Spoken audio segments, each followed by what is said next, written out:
Hi, everybody. So it has been a little bit since my last video. Thank you so much for joining today. I am excited for this one. Before I get started, just a little brief reminder, this channel is dedicated to ex-JW activism.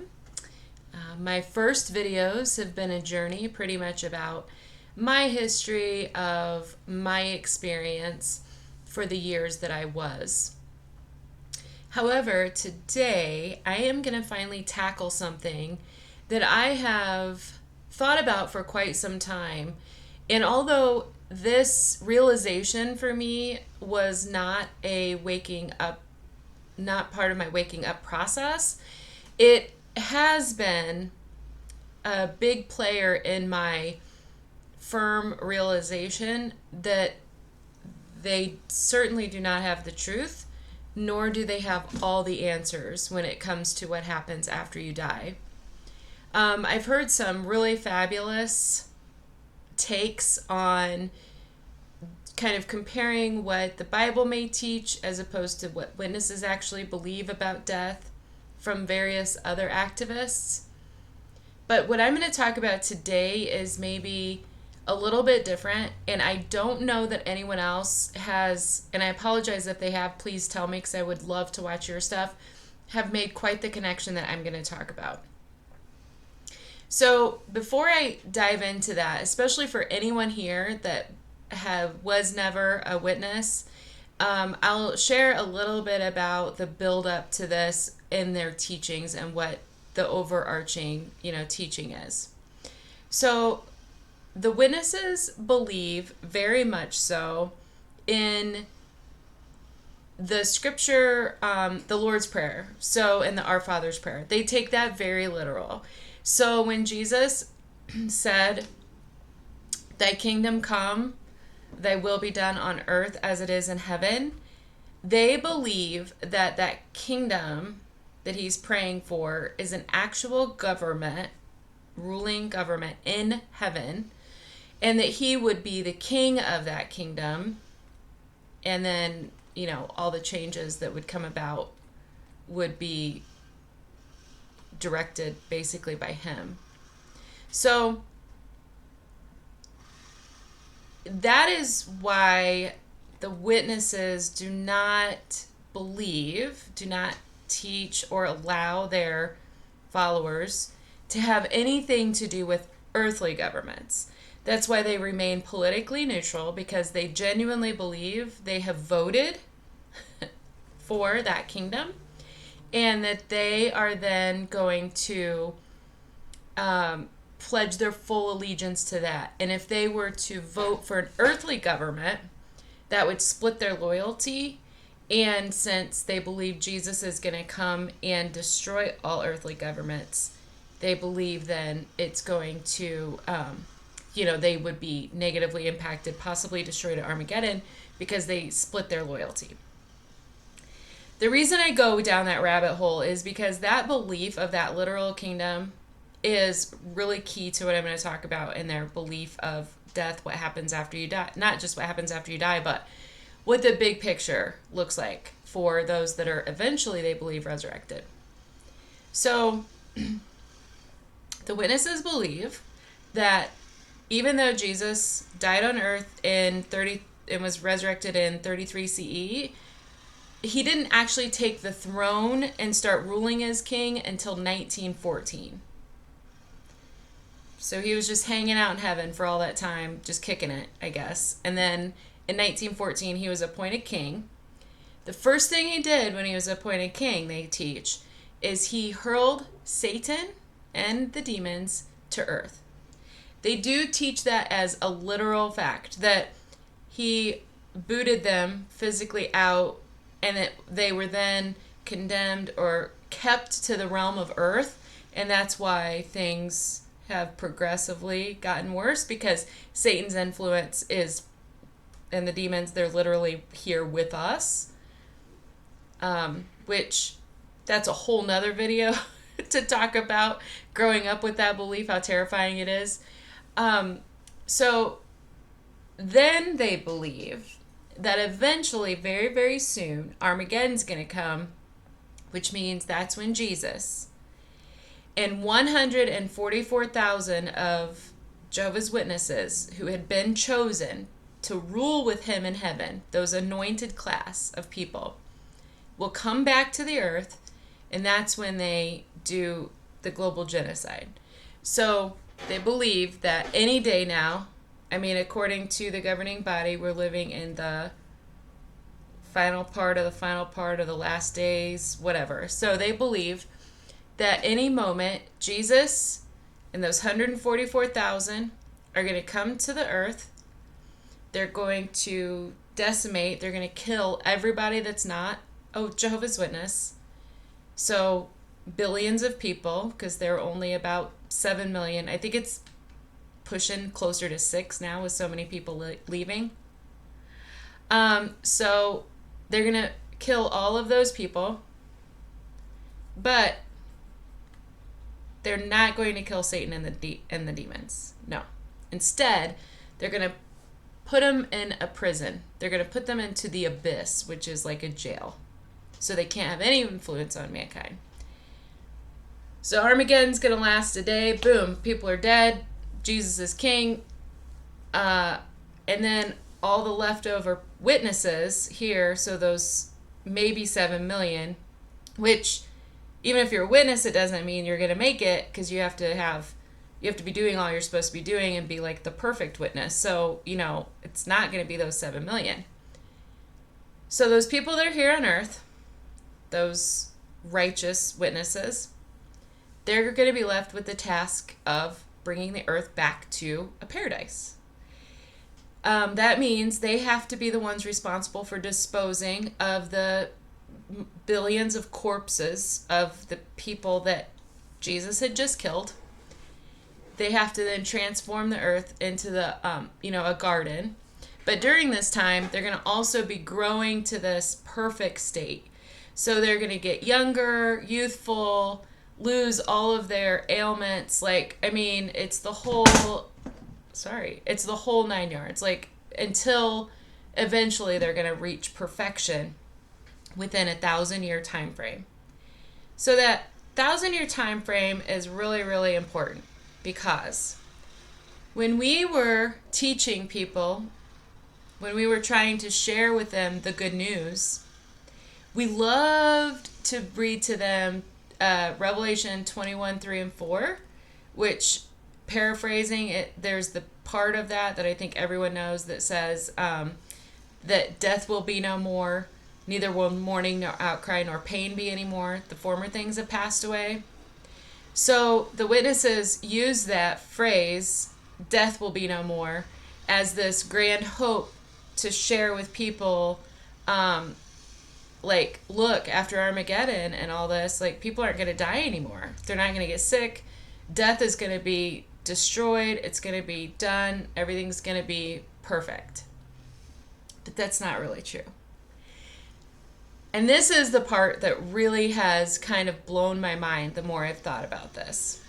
So bear with me. I do have some notes on this one because I hate math and I talk about math in this. So they believe that after Armageddon, they're going to start growing into this perfection.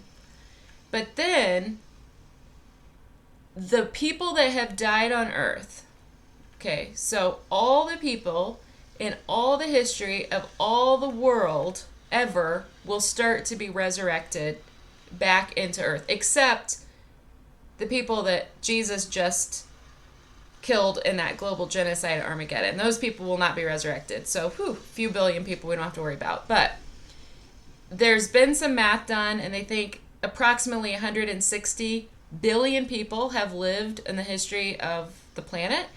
And so all of those 160 billion people will slowly be resurrected in chunks on Earth during this 1,000-year reign, during this 1,000-year term. So, because the Jehovah's Witnesses, the faithful, the chosen people, will be a few number compared to all these resurrected ones, they're only going to be resurrected in these in these chunks at a time, so that the witnesses have time to share with them the good news and help them to learn that they should not do the sinful, terrible things they did before, so that they can take part in worshiping Jehovah and they too can live forever and ever. So this is where the math comes in. Because they have to do this in a staggered way, but they only have 1,000 years to resurrect that many people. That means there's going to have to approximately be 10 billion people resurrected in a chunk of time. Like, let's say, I think it's every 100 years is what I figured out. And then you have 100 years, about 7 million people to teach 10 billion people the truth, and then the next 100 years, the next 10 billion, so on and so forth until you reach that end of that 1,000-year stretch. So during this time, according to the governing body, especially Steve Lett, in a talk that he gave at the convention, I think 2 years ago, this is where it gets interesting. They teach that those people that are being resurrected will have probably about 100 years, that's just the number they throw out, to basically agree to follow the rules and accept this new belief system. And the example he gave is that a person who, like say somebody, a homosexual, he said, if that person is brought back, they're going to have 100 years basically to not be gay anymore. And if not, then they'll be killed at the end of that 100 years. And then that's the final death. Like, then they're dead forever. That's it. No souls, nothing like that. They're just gone off the planet. So that means 100 billion, or let's say 10 billion people are resurrected on the same day. They have 100 years to get their shit together. And let's say 1 billion of those people decided that they don't want to follow, they don't want to change who they are, they don't want to live in this utopia. And they're killed. So for the next 1,000 years, during this 1,000-year reign that we talked about earlier, every 100 years, there's going to be basically another mini genocide. So death being no more certainly isn't then. And that's just a lot of people to just keep killing off every 100 years or so. Could be less than that. Could be maybe 500 million. Maybe in the third 100 year, it's 3 billion. Who knows? It could go up or down. We don't know. But I'm sure not every single person is going to want to conform. So that's kind of my very first piece of this. The next piece, because I keep mentioning this 1,000 years, and hopefully you're saying, then what? Then what happens after 1,000 years? Well, surprise, Jesus, because these people who've been faithful right now, faithful Jehovah's Witnesses, who survive Armageddon, who spend 1,000 years watching many genocides, they then get to experience this system basically we're in now all over again, because Jesus is going to let Satan and his demons go. That's their interpretation of the scripture in Revelation, where it says he will be let loose for a little while. And then he's going to be able to try to tempt mankind to go back and do all these, things that are happening now, these fun, crazy things. But nobody knows how much a little while is that Satan's going to be back, right? So these poor, faithful Jehovah's Witnesses right now, they survive Armageddon. They help billions of people. First of all, they clean up billions of corpses. Then they help billions of people learn about this wonderful belief system. Then they watch some of those get killed again. Then they have to dispose of their corpses. All the while, though, they're growing younger, they're feeling better, and they're making the earth a garden like paradise all over again. So boom, 1,000 years is up, all that work's been done. We can sit back, we can have a lemonade in our khakis, and we can enjoy our hard work. Nope, surprise, Satan's back. So they're like, oh man, I remember this guy, I remember this stuff, I remember the persecution and the hard times. They gotta gear back up with that armor. Now, no one knows how long that little while Satan is going to be let loose, because they say that in Revelation, when it talks about the new scrolls being opened, that information will be shared then. So they have to wait to get on the other side. And is it going to be like 100 years that he's going to be roaming around, or 400 or 1,000 or 3,000? Like, who knows? Who knows until the new scrolls get there? You just have to have faith that it's not going to be that long. But remember, people now, Jehovah's Witnesses now, have been waiting over 100 years for Armageddon to come. They're imperfect and dying off. So in this new world, they're going to be perfect. They're going to have the sense of time will not be what it is now. So I'm sure the little while then would not be the same as the little while now. I mean, it just couldn't be. Plus, Satan has a lot of work to do, right? He's got to try to get people from all corners of the earth to follow him again. And so these poor people. And then when that's done, and Jesus and Jehovah are like, okay, that's it. Satan's going to be killed now. Whoever has gone with him, they're dying too.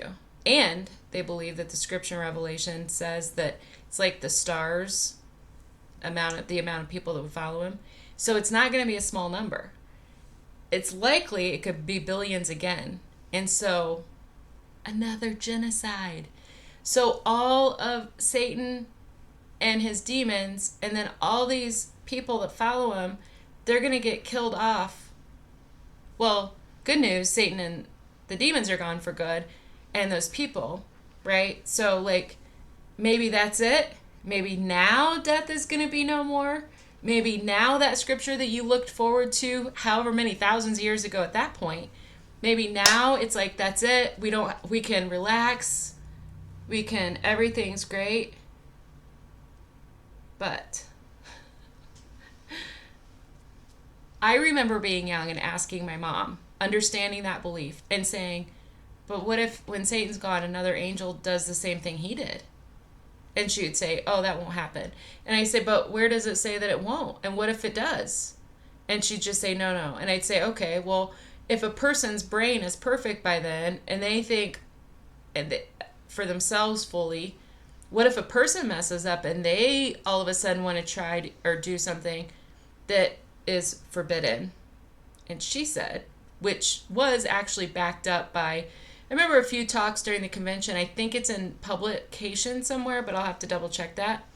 Well, if a person were to do that, if a person were to, sin, basically a perfect person, not make a mistake, but sin, then they would just be killed immediately. Joe would just zap them, because he's not going to let that influence on the new paradise earth. So you have Sister Sally, Sister Faithful Sally, right now in this world, who's an active, faithful witness, who's sacrificed everything, maybe even having children, whatever. And she survives Armageddon. She sees billions of deaths. She helps clean up corpses. And then for the next 1,000 years, she witnesses Jehovah and Jesus just regularly massacring people who continue to not want to change over. And then she has to endure however long after that with Satan being let loose again, like deja vu in this system of things. But even after that, she can't sit back in her shin-length chambray skirt and her pinstripe top and her glass of pink lemonade, because if she has close relationships with people, she's going to have to go with her guard up all the time. Because what if what if she has a really good friend and they just talk about everything, and then one day she's walking down the road and her friend says something like, do you really think that this is all there is? Do you really think that maybe, and then boom, they're dead because Jehovah's like, no, no, no, we can't have any divisive thinking and chatter. So Sally's gonna live in eternity just with this, like, any day now death will be no more. They promised me that. They promised me that from the scriptures. So I have to believe that that's the way it's gonna be. I mean, at least like mainstream religion has some kind of end in sight to the suffering and the freaking PTSD that happens. Like, at least they believe that if you die, you either go to heaven or you go to hell, but at least there's an end to something. The witnesses, this belief, I mean, the more I think about it, it's really terrifying. I mean, it is like, you're going to be in paradise and you're going to be perfect, but we are going to give you PTSD flare-ups every once in a while by just like continuing to massacre and or just rip somebody out of your life because they do something they're not supposed to. It is bonkers. It is absolutely, positively just bonkers to me. And maybe somebody already thought of all this and maybe it's out there, but I just had to share my thoughts on it because the next time that witnesses share this, like, especially if you aren't a witness and you get the chance and a person wants to share with a grieving family, like, oh, you'll see your loved one again in the resurrection, and oh, it's going to be paradise, and oh, it's going to, they'll live forever and ever, and everything's going to be great. I mean, ask them those questions if you can. Dig down into, is that really a guarantee? Is it a guarantee if my loved one comes back, they are going to live with me forever in paradise? What if my loved one was gay? Then what? Push them to answer those questions, because just like any cult, they want to hide, cover up, dress up, all that, and just give you the carrot at the end of the stick and not really give you all the ugliness behind it. I mean, the more I think about that scenario, I'm so grateful that I am awake, but also, even if this were the truth, that is not the kind of forever I want. Like, take me in Armageddon, just put me out of my misery, because that is a literal nightmare to me waiting to happen. Oh, anyways, I just had to share that. I don't know, maybe somebody else will have something to say. Maybe this has been covered somewhere, like I say, and I didn't know, but I wanted to get that out there. I wanted to share it. I feel like it's important. And like I say, it could be a good tool to just call them on their monkey business. So that's it for me. If you have any questions about this video, because I know I tried to explain some points, but there's a lot of convoluted stuff with them. I'm happy to unwitness to anybody in any form. Tell your friends, share the video, like, subscribe, whatever else there is. I hope to be a little bit more regular, as my life on this side is maybe getting into a new set of calm. And that's it. Take care of each other, love each other, and have a wonderful, beautiful, cult-free day.